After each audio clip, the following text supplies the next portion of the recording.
Not wait any longer. Okay. Yeah, hi Deepa.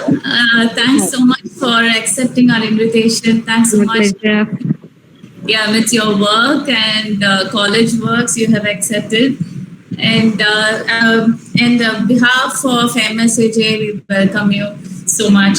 Making it in a very short notice. Okay, and regarding this topic, we really wanted someone to address on concept. And when you came up with this topic, it was really nice because.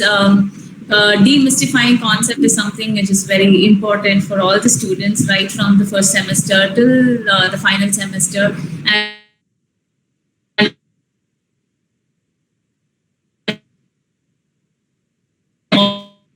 also, we need to so like what others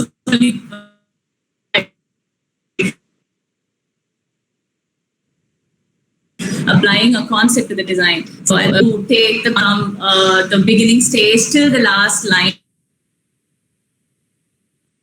of and sound with them all. And as far as section A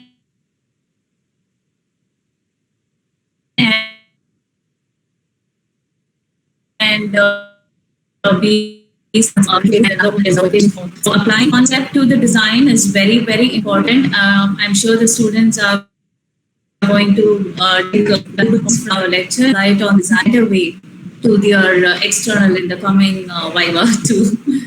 Anyway, thank you so much. And Akshaya has got the welcome speech. So, Akshaya, can you take over?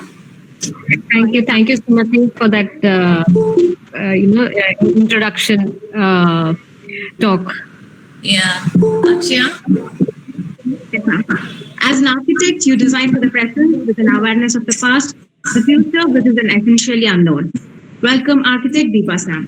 On behalf of Mohammed Satat, AG Academy of Architecture, I take the pride, along with our staff members, Architect Satish Kumar, Dean Mr. Mohammed Harris, Principal Mr. Mohammed Edward, and Design Chair Architect Summit, in inviting you to all the annual lecture series 2021 of MSAAG. Thank you so much for accepting to render your lecture to benefit our students. Over to Shiva.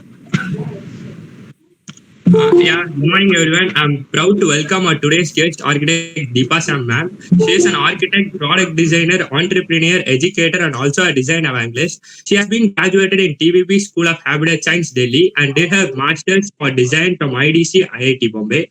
She has been practicing architecture since 2005. She's a working partner with KJ Peter and Associates and the Design Factor. She's also a faculty at Hindustan University. She believes that design intervention and design thinking can make the world a much better place to live in. For Deepa ma'am, thanks again ma'am. You may share your screen and start presenting ma'am. Thank you so much, Shiva, right? Shiva was the one. Thank you so much. Okay, I'll just try to share my screen.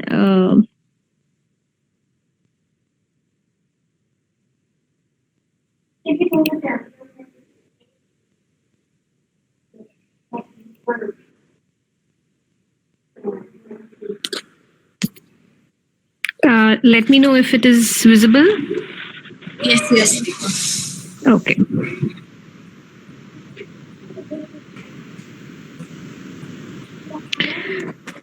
So before we go into the presentation, Sumati, is there is a channel in which students can type out response to questions, right? They can participate. There is a chat box. So students and fellow architects, this is though the lecture is catering more to students, I would not like to call it a presentation. I want to call this a discussion because it is something which we need to discuss and evolve. There is no one ground rule which can define what a concept is in design. So for each one, it is different. It is like the character of the design character of each architect. So for everybody, the takeaway will be different. When we say a concept, what comes to each one of us's mind will be different. So let's call this a discussion. We will go through a few questions which you may need to answer, and then from those answers we will try to figure out how to put it in a proper grammatical sentence for us to take away today. All right. So so most of us, like Sumati also said, students many a times when we ask them about the concept, what they feel very jittery or nervous. They want to just get over with that part and then get into explaining the plan. That is what I've seen in my experience. In the initial phase, before the scheme drawings start, there is still a lot of enthusiasm. But then once the plan starts, the concept is somewhere and the plan is just taking its own path. So let's... I just found a meme to explain that feeling. And I know that a lot of us during our student days especially have gone through that, just get done with this concept and then let's just go to the design. I don't want to stick on to the sheet for long. So we are going to try to split hairs and figure out what goes on in a concept. As in we are going to address the most important 5 W's and 1 H on who is the concept catering to, or who generates the concept, why is it required, what is a concept, and where do we apply it, when do we apply it, and how does it help us, or how does it reflect in our design. So as we go through the questions, it's nice if one can participate in answering those themselves. So I'm just going to list down all the questions so that we know what we are getting into in the presentation. So we're going to look at is it essential to have a concept? What is a concept? The relevance of a concept in a particular design. When do you begin with the concept? Is it a fixed idea? And how do you present a concept? So let's begin with the first question. How many of us think that a design concept is essential to the design process? Is it essential to have a design concept? You can put a yes or a no into your chat box.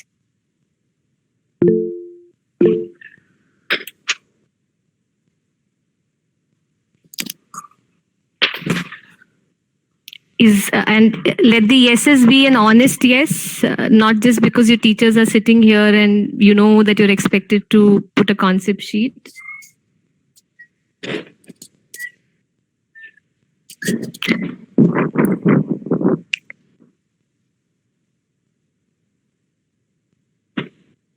Okay, so yes, I think it's a unanimous yes. At least we all agree on this one point, that it is definitely essential to have a design concept.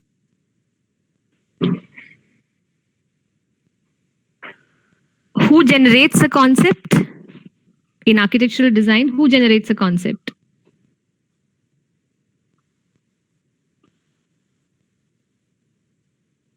Could you put down? Okay, we have somebody who feels that the user generates the concept. We as in the architect. Okay. The client and the architect together.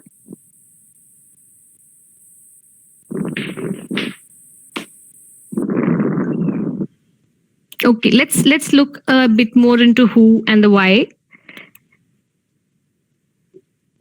So the concept is basically an idea or a notion or a theme that unites the project into one common thread of thought.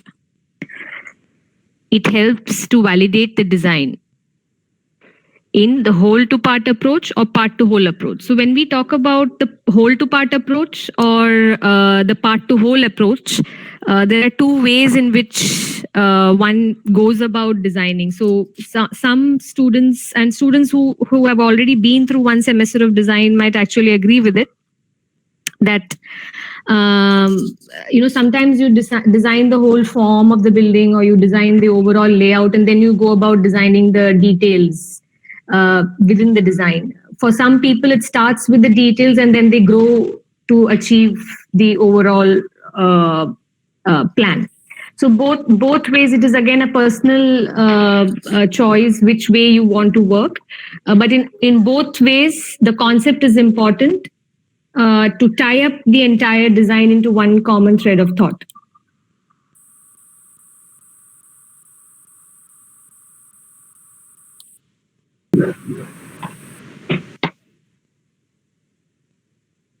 So there is no two doubts that the concept is definitely a baby of the designer or the architect. But there are a lot of factors that influence his mind to create the concept. That includes the clients, the user or the client, the site, the design program itself, the architect's personal belief. So we will try to decipher all of these things and decode and see where what comes in to influence us.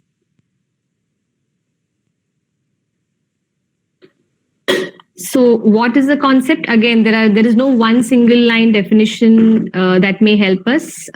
We are going to try to put it into words to help us clarify this in our thinking. So the concept is a set of values that you define that creates constraints and guidelines to develop your design. So there are certain words here which I want you to pay attention to. There is something called a set of values. When you say values, design or an architect actually adds value to the client's life. That is why we are defining it as a set of values. You're not just giving, so if you talk about a residence, you're not just giving them a few bedrooms and a living space and a dining space. You're actually enhancing their life with your design. So there is a set of values that you are setting out to help you design the project. It also helps you to put constraints and guidelines. Now, constraints and guidelines will be useful only if you participate in criticizing your own work. So every time you do a sketch, you need to question yourself. Is this appropriate? Is this correct? Is there something else I can do? The dialogue with yourself is important to evolve your concept.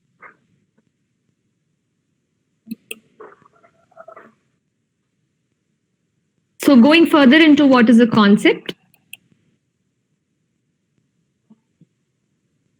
we start with something that is a thought or a notion, a small thought that comes to your mind in response to the design program maybe.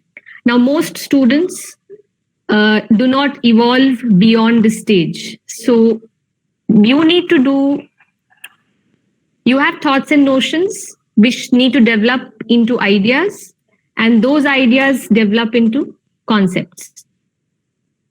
Most of the people, not people, I would say, most students in their younger days, they start with the thoughts and they stop there. They do not evolve it into ideas or concepts. So what is a thought or a notion? It is something that is your first response, or it is something that is a random idea generation. It just comes, the first thought that comes to your mind when you have heard the design brief. It may be relevant or it may not be relevant. That is for us to test and see.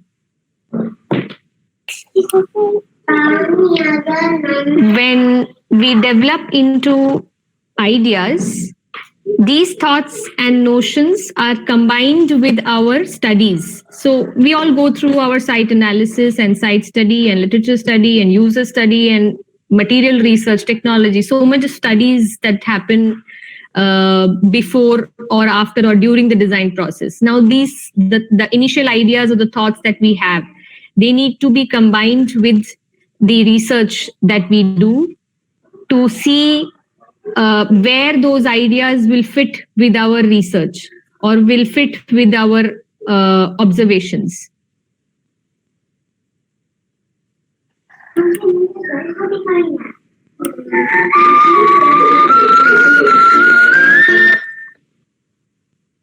Ideas are more relevant, so you're more convinced that yes, these ideas are valid and these are going to benefit my design, and they are definitely going to help me with this particular project's design process. It also includes theories, beliefs, personal, and to the subject.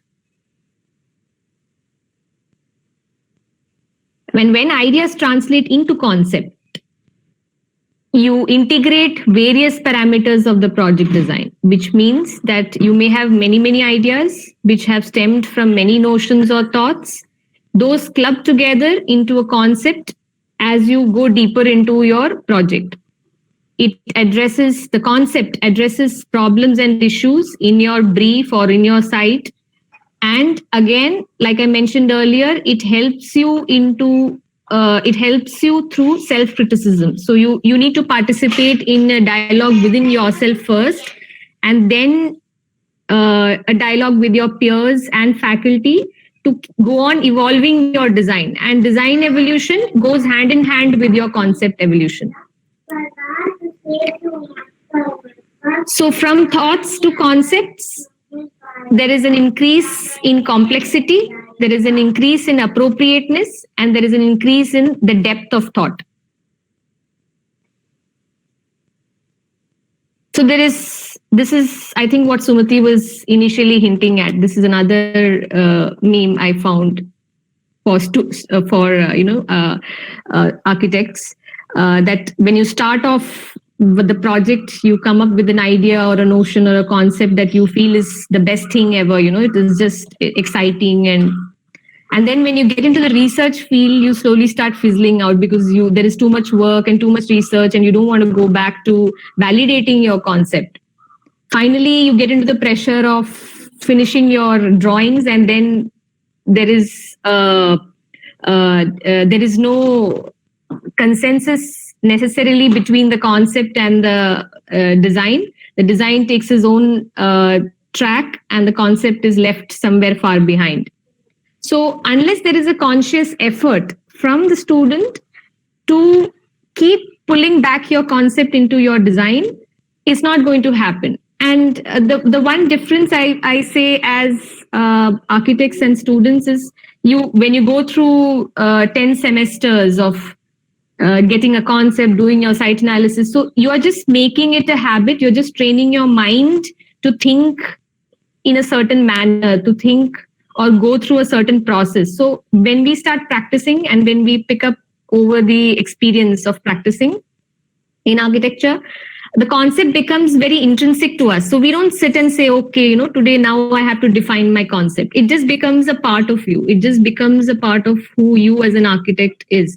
And what is your personal belief and what you want to do for the world or to society? What is it that you want to give out as an architect? It just becomes imbibed in your system, in your consciousness. It is not something that is treated separately. As students, we emphasize on it being treated separately because we are consciously trying to put you into a process which will help connect the concept to your design. And by practice, just by pure practice, over 10 semesters or over 6, 7, 8 years, however long it takes, it is dependent on each person. Eventually, you will learn, or it will become a habit to make a creative concept which eventually turns out into a building. So we had already touched upon part and whole of design, right? So design is never a linear thing wherein you have to go into details and then you have to look at the overall picture, and then again you have to go back to details, and then so it is always a to and fro process.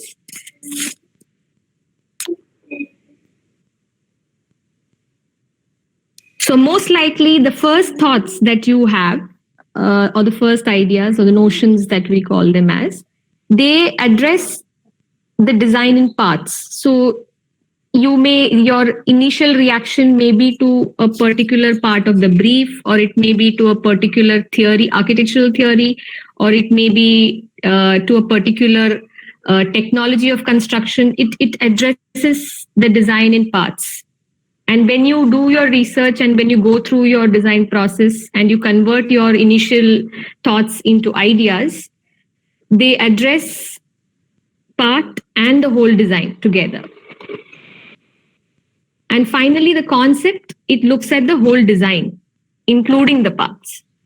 So this transition, this conscious progression is something which you need to attempt consciously and see that day one, this was my thought. And at the end of the project, where did I bring that thought to call it a concept? What is the stages that I went through? It is just like how we go in design from scheme to evolved presentation of drawings, and then you come to your final presentation. It is not that the first drawing you made is your final. So that just like there is evolution in design, drawings, and evolution in expressing your design thoughts, concept also is evolved in the same pace. So unless your concept evolves, there is actually not going to be much merit in the design evolution person. Then it just becomes a functional evolution. So you may do a better, you will just end up resolving functional issues and not really growing your design in terms of a great idea or a great concept. So how do you know once you have a concept in mind?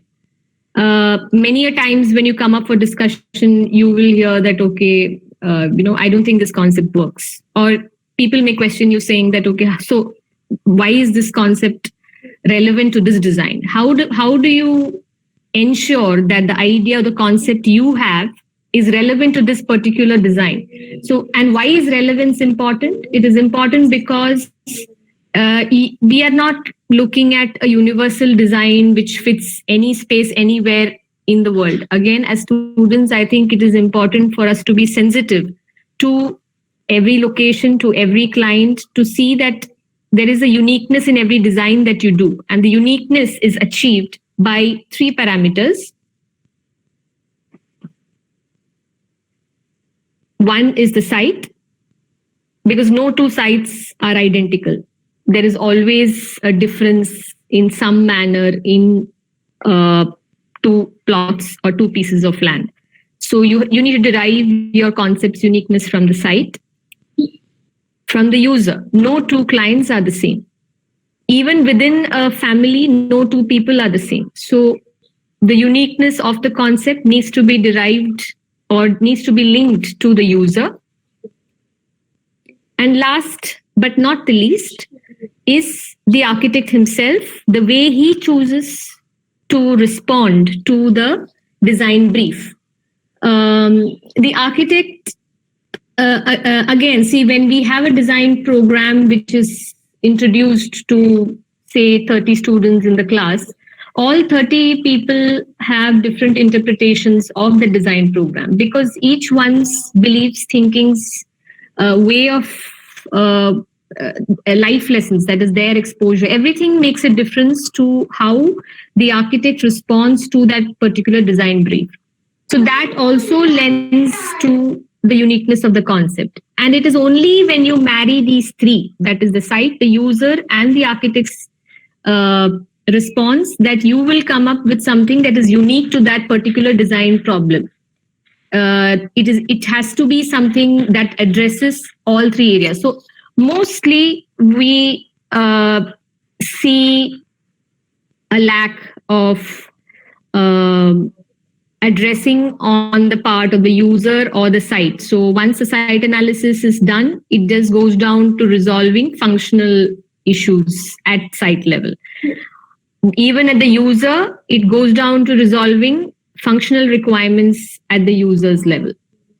And then we are left with this, which tends again to become a universal approach, because designers' response given any geographical location, because it is based on his personal belief, is going to be the same. So if there is somebody who believes in sustainability, or if there is somebody who believes in advocating geometric forms, it doesn't depend on whether the site or the user needs it or warrants it. It just becomes your interpretation of the design brief, which is more close to art and not to design.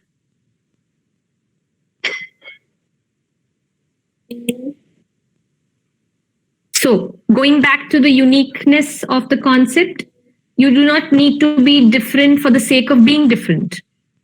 A lot of people, a lot of students feel that, I just want it to be different. Being different is okay as long as you're enhancing the use or you're enhancing the environment by being different. You need to be able to justify how you're being different.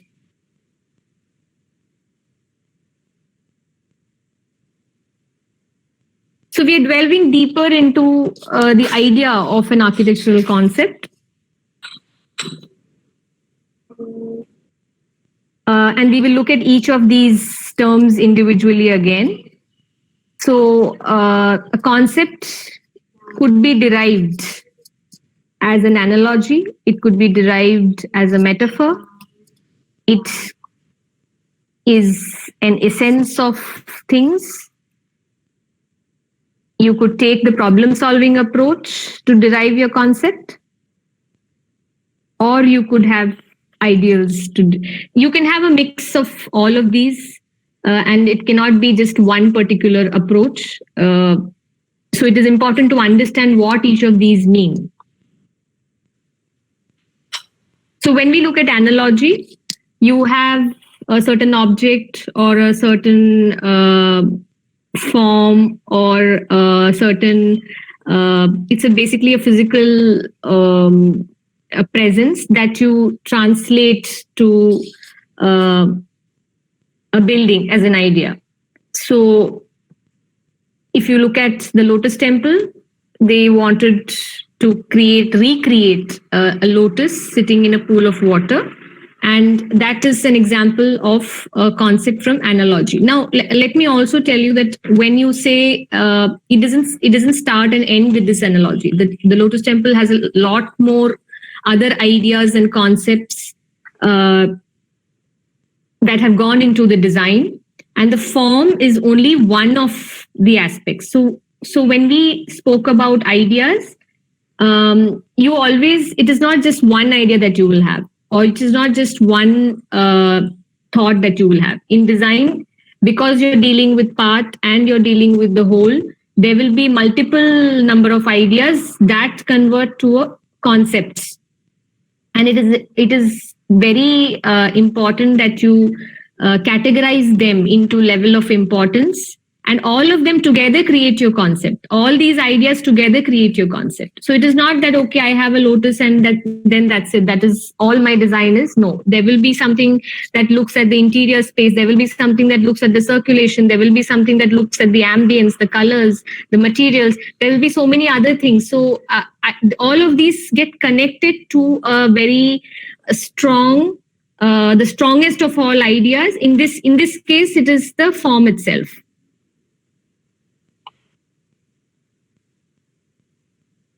So if you look at a metaphor, it is again similar to the analogy idea, but you take you have a degree of abstraction into the form itself. So there you had a lotus which got converted into a lotus. Here you have a turning torso which gets abstracted into another form. It is not directly a torso that was built. Okay, so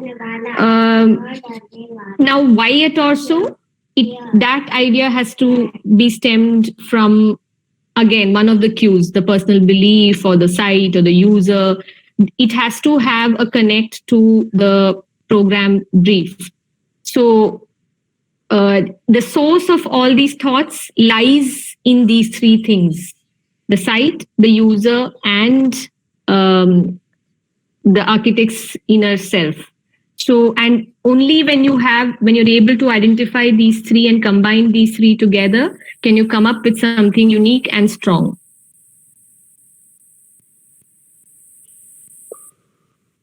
Now, essence is a little more complex, especially I feel for youngsters, because it needs a certain amount of thinking and maturity and knowledge. So it is basically, deriving the most important aspects or the most important thing from a certain idea or a certain issue.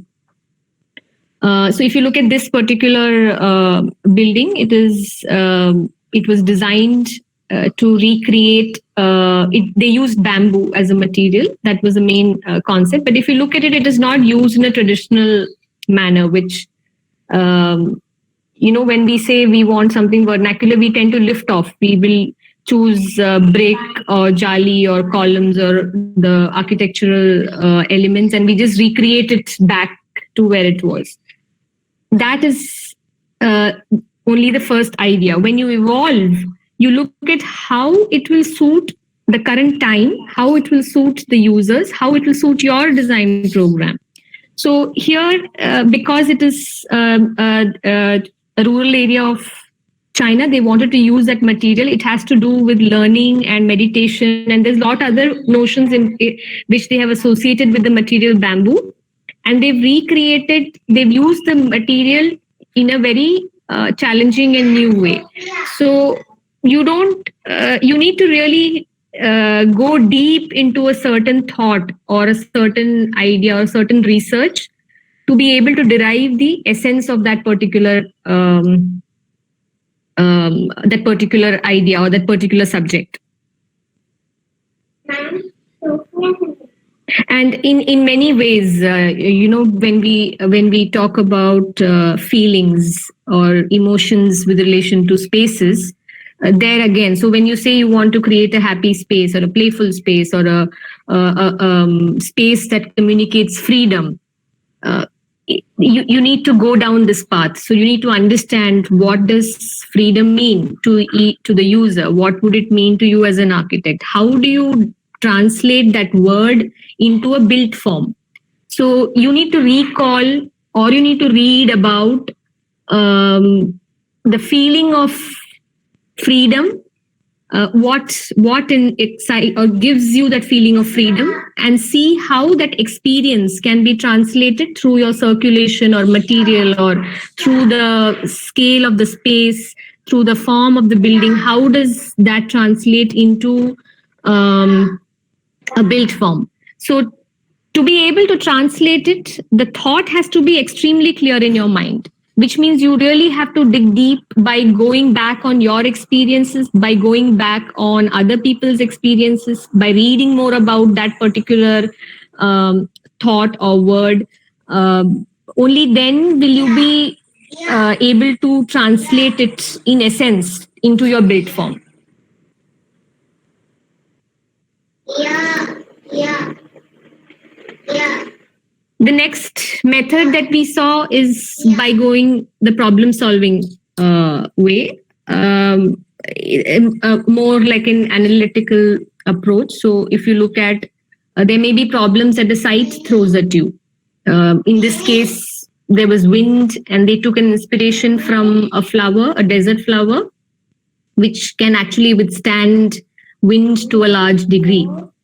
And they took that as an inspiration to start building on their plan, and then the three-dimensional form. But they also added an Islamic architectural reference to that while they were evolving their concept. They also saw that the concept helps them to achieve more natural light in the inside. So like I said, the concept is not just one track thought. It is there'll be many things, and you need to figure out a way to connect all of them together into one central idea or one central theme.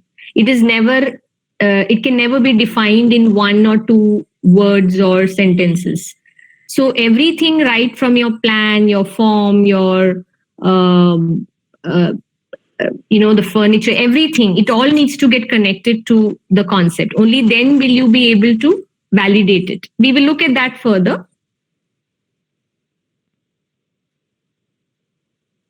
So ideals, again, we spoke about, is something that is a personal expression of your things. That has to be one. So if you look at architects and their work, you will see a certain commonality in the way they design. So you can look at, say, a Zaha Hadid building and tell her that, okay, this is a Zaha Hadid building, because there is a trademark signature style associated with them that comes because of their personal traits or their personal beliefs or their personal responses to the profession. Similarly, each one of you must develop that for yourself. Like I said, each one of you is unique as a designer and as a person. So you need to go back into your thoughts, into yourselves, to tap on that particular idea that defines you. And that over a period of time, you will notice as architects' work evolves, they themselves as designers evolve, and you will see a commonality in the way your work has occurred. So even at the end of thesis or just before thesis, if you look at your semester 1 work till your semester 9 work, you will see a common thread. That pattern will be visible to you. It is important for you to tap on that pattern and build on it further to strengthen your own inner ideas. So when you start thinking of a concept in the design process, I think I have spoken a bit much. Let us ask the students. Students, when do you think you start on the concept?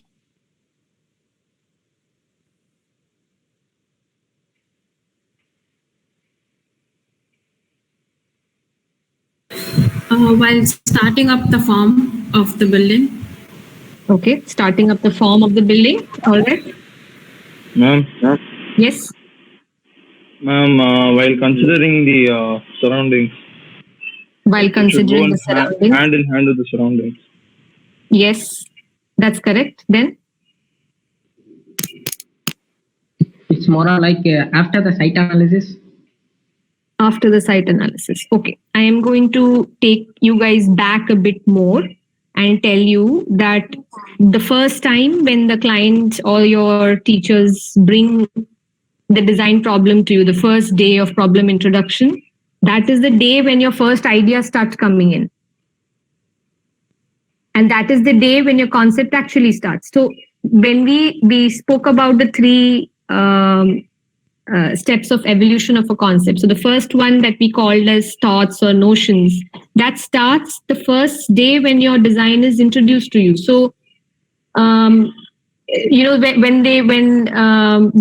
would introduce the problem of the retreat for yourself, the moment they announced that retreat and they announced about the problem, already some imagery will start playing in your head, or already some words will start coming into your head. That is an instinctive, natural human, human response. You need to be able to tap from then onwards. But at that stage, obviously, you don't know if that idea is valid or enough to pursue. Is it good enough? No, you don't know. But the thinking or the idea starts from day one. And when you come to site analysis and when you come to form, you are actually midway. You're already processed and you're fine-tuning your concept at that stage. So your concept should actually start the first day itself, the first time when you hear the project itself.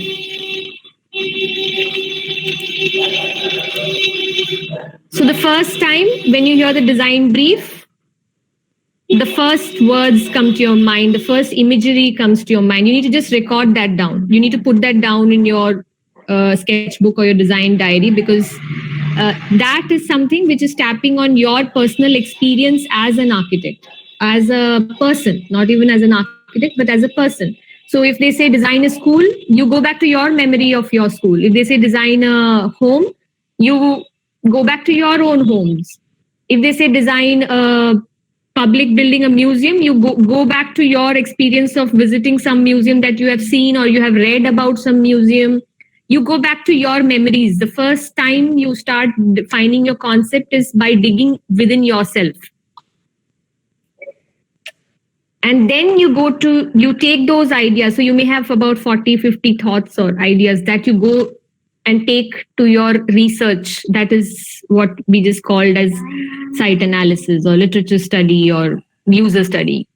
And then you start filtering, okay, out of the 40, this will not work, this cannot be validated. You may boil down to certain ideas, or if you had something, you may feel that, okay, I think this proves that this particular idea of happiness or togetherness, if it's a home, togetherness, can be supported with this research. So my site requires this and my concept idea also required this, and these two will go hand in hand together.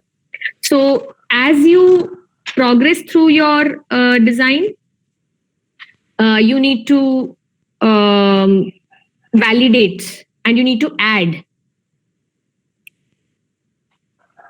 And when I'm saying prototype and test, I'm meaning your plan, section, form, elevation. You will put all those ideas into actual built form. And when you discuss, first is to self-criticize, second is to discuss with peers, and third is to discuss with your faculty. You will again see that maybe you need to go back and revalidate, or maybe you need to drop certain ideas and rethink of a new approach. So all of these second and third help you with developing or validating your concept. The first thought, that is the design brief and the design program, is the time when you start thinking of the concept itself.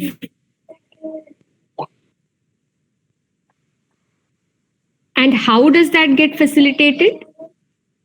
So in actual terms of drawing, the first time your concept will be visible in your built form will probably be in your site zoning, because that's the first drawing that you actually make. So from your site zoning itself, the concept should be applied to your design. Then it goes on to your plan. And then it goes on to your form. And massing of form, which also includes your elevations, your sections, all these are. So if the concept is in certain imagery or words, the drawings are tools that you're using to communicate that concept.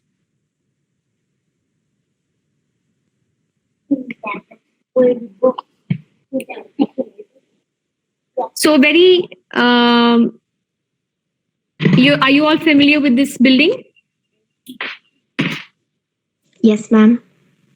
Designed by? Jewish Museum designed by? Daniel Libeskind. Great. So the philosophy behind this, it is a very complex chain of thoughts that he has tried to apply. Now, if you look at it, his plan or his building are probably not, they don't really look connected to each other. It is about solids and voids. It is about silence.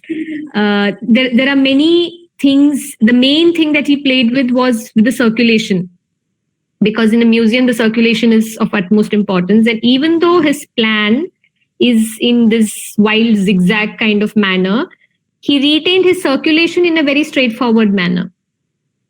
So when we talk about evolution, if I were to compare it with student work, most of us start with the zigzag and then we just end up finishing the circulation in zigzag, and then the form just becomes an extruded form of this. There is no evolution that happens. Whereas in each and every element that we discussed earlier, like your zone, your site, your flow plans, your form, the concept can be applied differently to all these parameters of your building. And it is not necessary that it has to be the same. So maybe your form has an extra idea applied to it, which is not there in plan. But there will always be one main line of thought that governs and connects all of these smaller ideas together. Familiar with this building?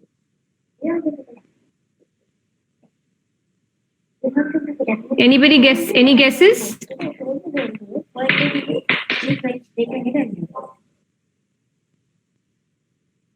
Nobody's heard of the Pompidou Center?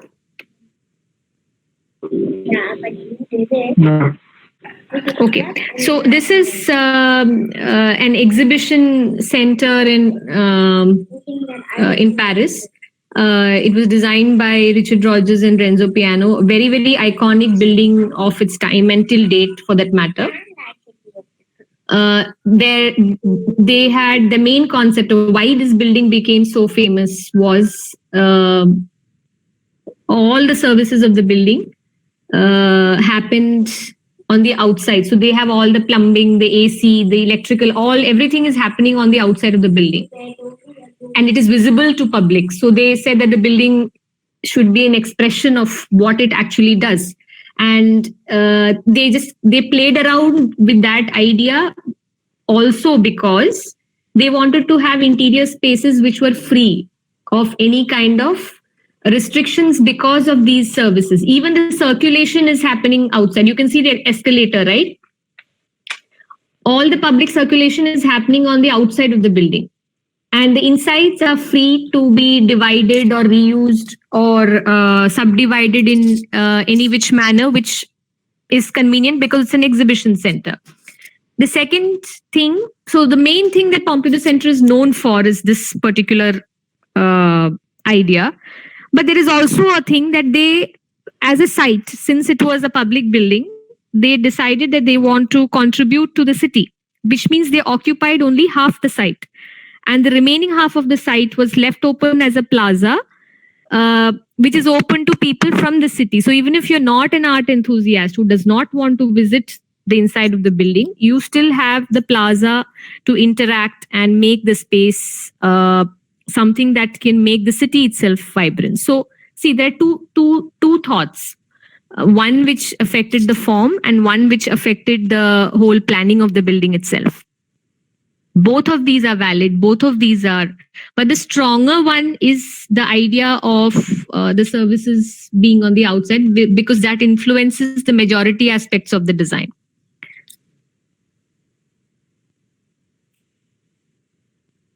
So I think this also, like the first one, is something which we will all agree upon, is that whether the concept is fixed for a design project. Is it a fixed idea that does not change at all?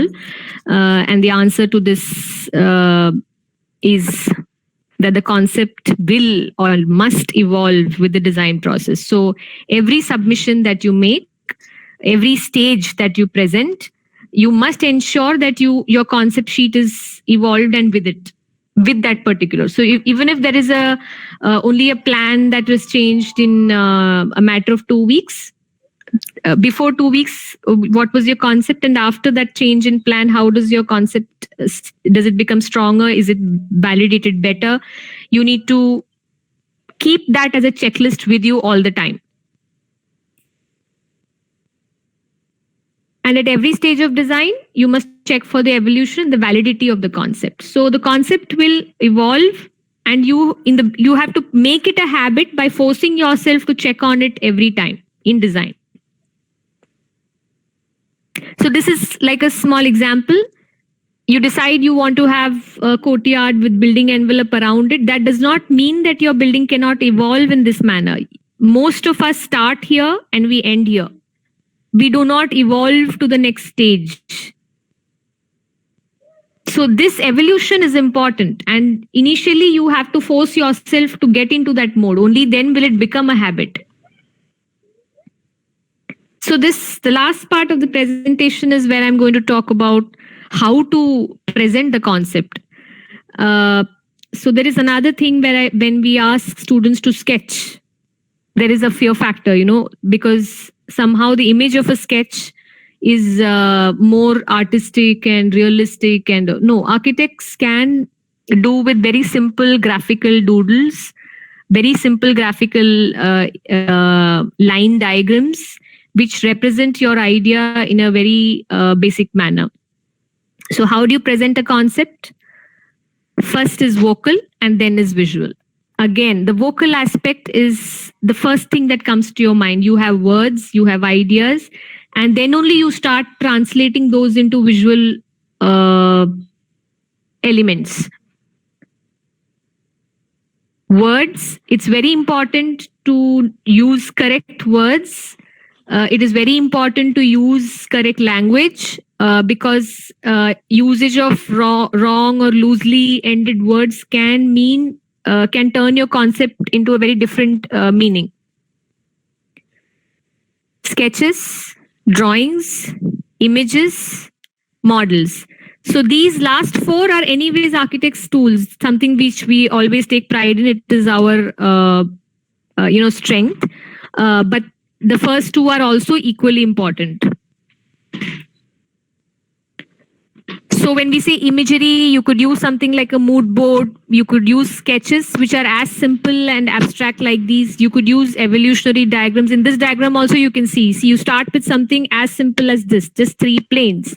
And then you build your circulation or shell along these lines.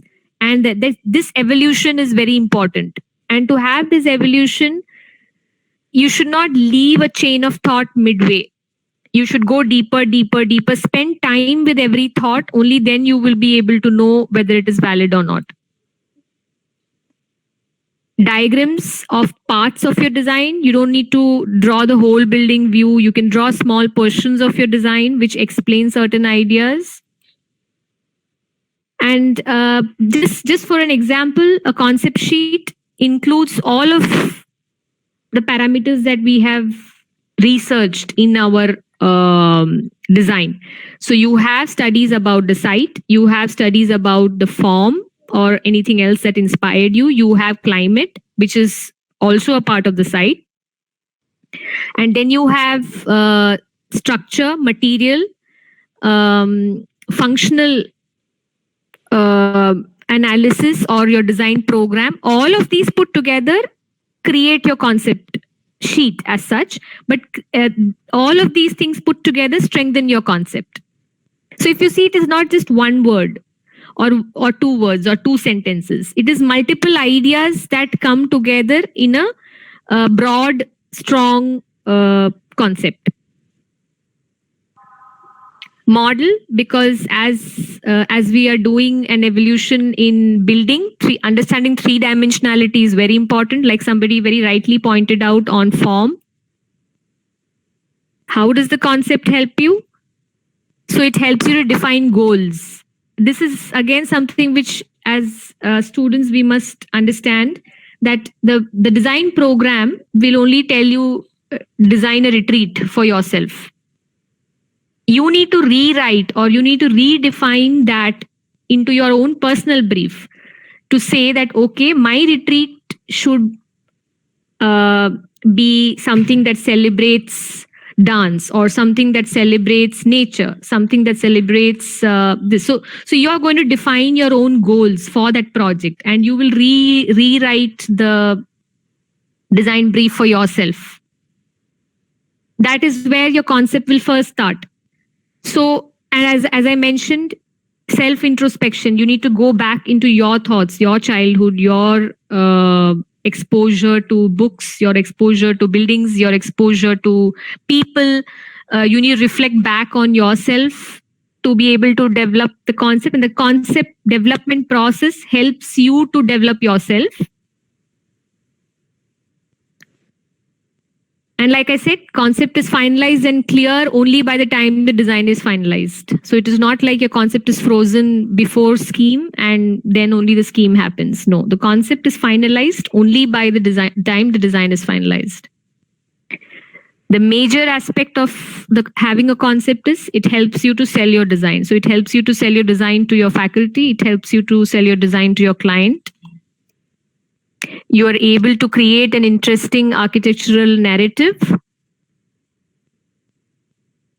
And it helps you to create your presentation also.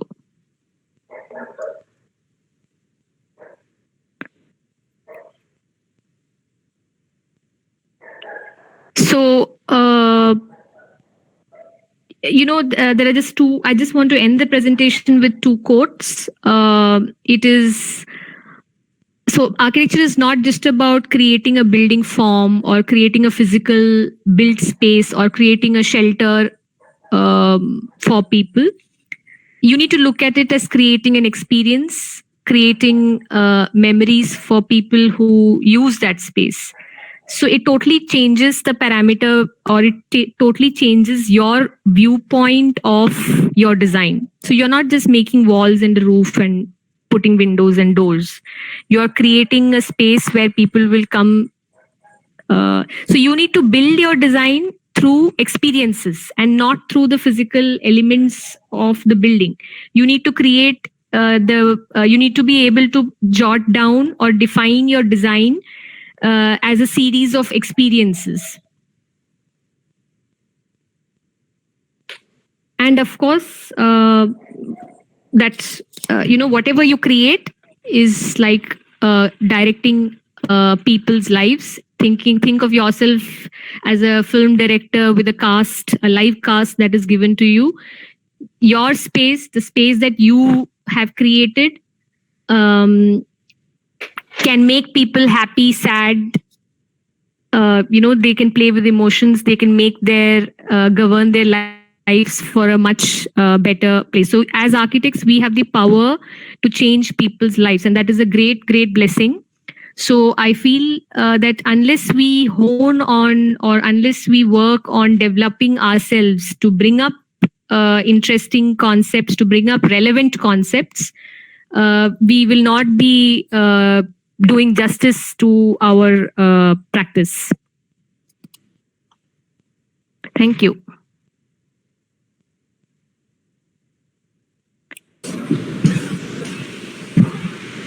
Thank you so much, Deepa. It was very informative.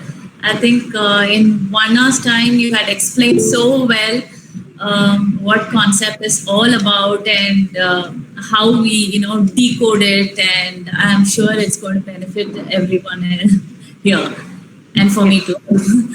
Yeah, and for some of the architects who are here, Mr. Prabhu sir is here, and Sharon is here, and we have a designer also, Sirisha. And thanks so much for joining. Any questions from the students?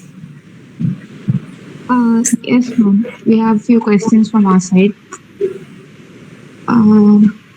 First of all, thank you, ma'am, for that eye-opening session. I'm sure many of us had a lot to take away, especially during this stage in our design.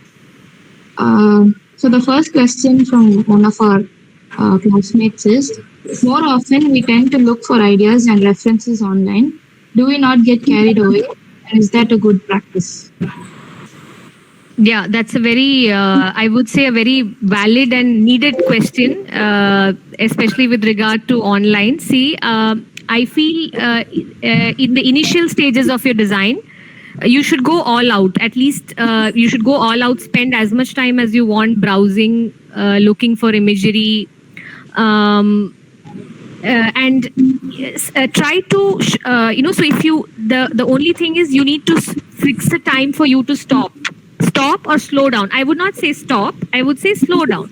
So maybe in the initial phases, if you're just going on browsing and you're randomly downloading 40 images, 50 images, make sure you download the images that you like, or at least maintain a scrapbook of what you like. Choose a time to discard. After a point, you discard what you should have a practice of browsing, saving, and then filtering. So the filtering process is something which I feel a lot of students miss.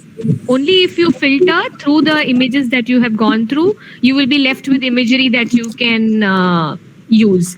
So definitely,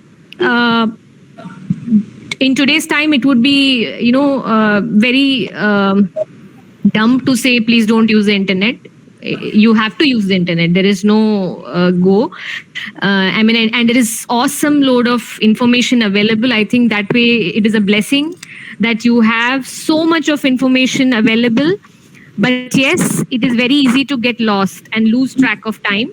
So set yourself time.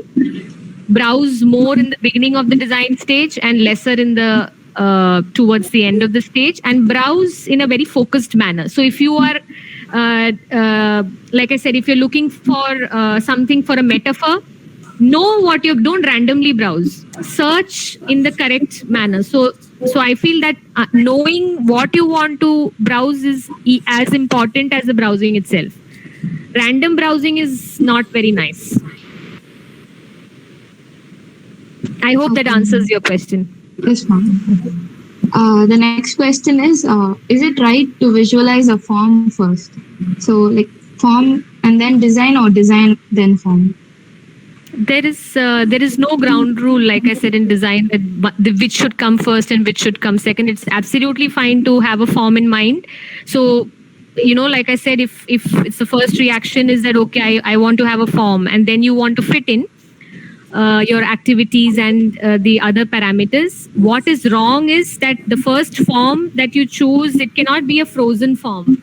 That is, it cannot be something that cannot change at all. Then you're in a bit of a tricky situation. The form should have space to evolve and accommodate other design parameters as you go about designing. So this is where I say some students go from whole to part. You have a whole design thing in mind, and then you add the parts to it. It's a very valid way of doing design, but it should not be such a strong form that you cannot move any part of it to accommodate anything else. That becomes a little tricky, and you need a lot of experience to work out on something like that.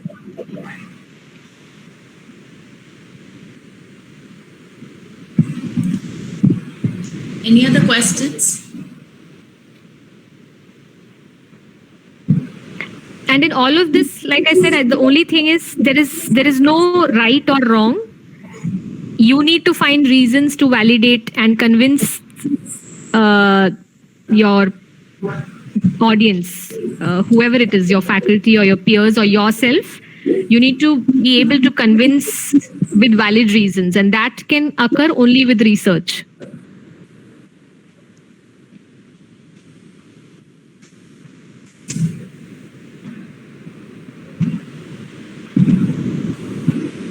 So students, you're all into designing, and you're getting closer to the final presentation. So you must be having definitely some doubts about the evolution or how to present or something.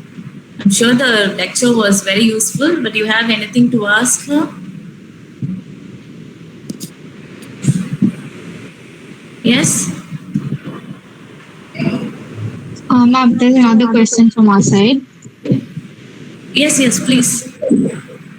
So when we are given the brief and during the process, we come up with a lot of ideas. So how do we know where to stop and when to tone it down? You never stop. Honestly, you never stop. Like I said, I was only talking about the browsing aspect to tone down. The idea part never stops. You should not stop yourself also. Only thing is, the more the ideas, the more work it is to research and validate. So even till the last, you may, I would say till you have something called scheme 1, scheme 2, right? If I'm not mistaken, you also have that stages. So post scheme 2, you should only focus more on how to translate it into the built form. But that again doesn't mean that you stop ideating.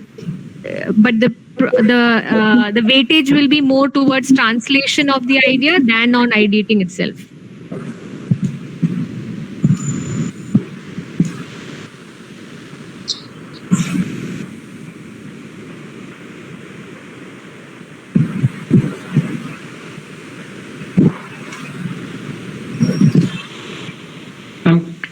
I have a doubt.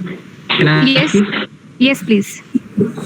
In the early stage, we develop a concept, something likes on our mind. We just scribble, draw, and show it or express to our staff. The way we express is important, or the sketches are important. Number one, and other one is the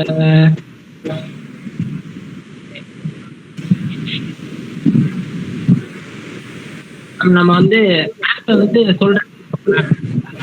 அவங்க வந்து ஒரு இடத்துல வந்து Yeah, tell them. அவங்க வந்து நம்ம ஒரு விஷயம் வந்து சொல்றப்ப அவங்க வந்து இல்ல நீங்க இன்னும் டெவலப் பண்ணுங்கன்னு சொல்றது வந்து எந்த இடத்துல வந்து மிஸ்டேக்ன்ற நம்ம வந்து சொல்ற விதத்துல வந்து அது தப்பா இருக்கா இல்ல டிசைன் வந்து அது தப்பா இருக்கா?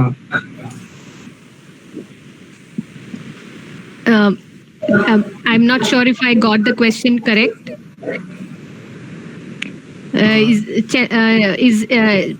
Is he asking whether the voice, I mean the use of words is necessary or is just sketching and showing enough? Is that what he's asking? That's the first one, ma'am. Okay. The next one, when I develop the concept or what comes in my mind, this type one, ma'am, and I show it to a staff. Staff will say not very good.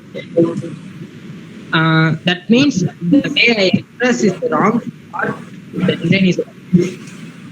Okay. So let me answer the first part. And I think, like I said, it both the words you choose to express your idea is equally important as the sketches, especially in the design evolution stage. Finally, it's okay to just present the sketches. People will figure out. You may use keywords, but initial stages of design, to use the correct words is as important as expressing it in your sketches. Equally important, I would say. If the words are correct, the representation will be correct. If the words are not developed enough, then the representation will also not be developed enough. So first stage, initial stages of design, explaining in words is as important as sketching. Second question, again, I'm not sure if I understood it correct, but let me just try to explain it. That representation correct ilya anda unga question, right? Yes, ma'am.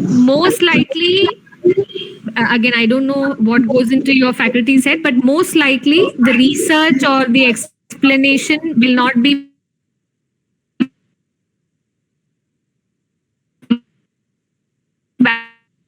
validate or because of my limited knowledge or because of my lack of exposure. Because so let us take an example of this retreat center. I am not designing a retreat center every day, right? For me, the retreat center is a new program like it is for you also.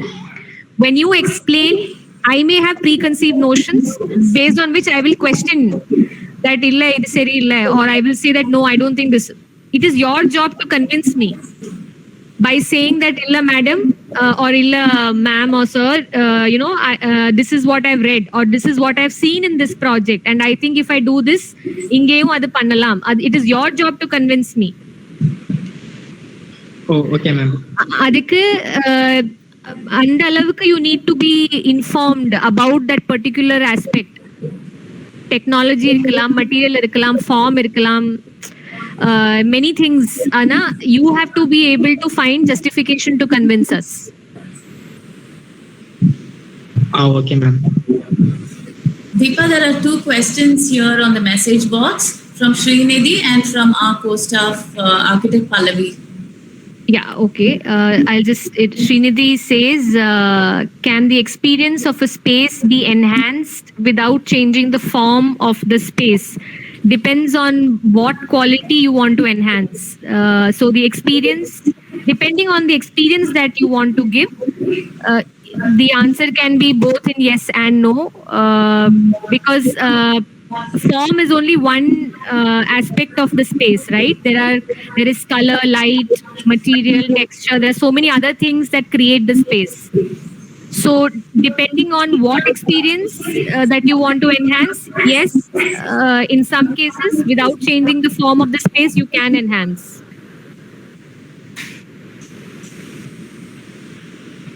Yeah, we have from architect Pallavi. Several times students complain that they are stuck in their design because of a particular concept and ask if they should start over with something else so that they don't run into problems. what would you suggest will be a better approach at such a juncture? Now, when you yeah, this is a tricky one because you know they have deadlines to meet and they have they have also something to learn.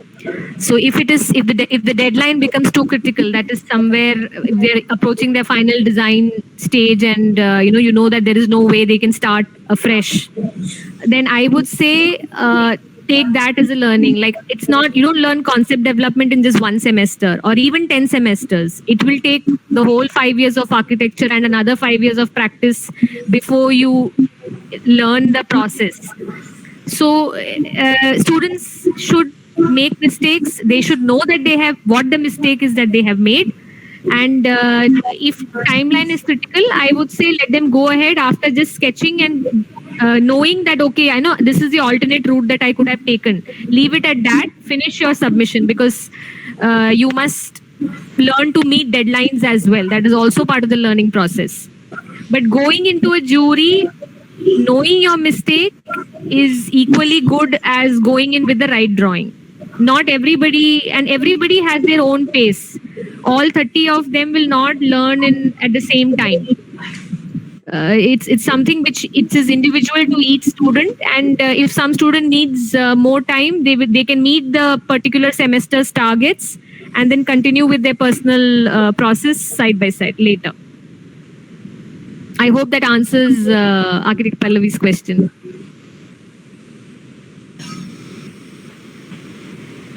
So do we have some more?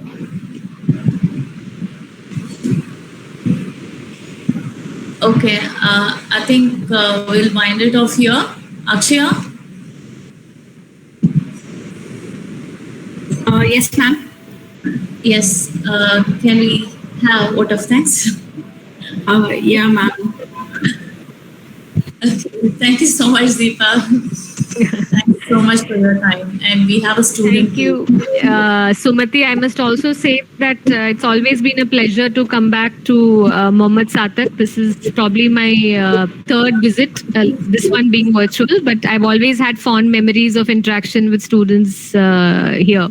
And I've always enjoyed spending time with the students in your college. So all the best, and feel free to get in touch if you have any questions later on also. I know it is this time-bound thing. Sumati has my mail ID. Sumati, you can pass it on to anybody if they feel they want to discuss at any time. Sure. Yeah. Thank you so much. And we are looking forward for you again in our college sometime. Me too. I'm looking forward to getting out. Thank you. Thank you so much. Thanks everyone for joining. And my co-faculty is also here. Thanks so much. Thanks, students. Thank you all. Thank you, everybody.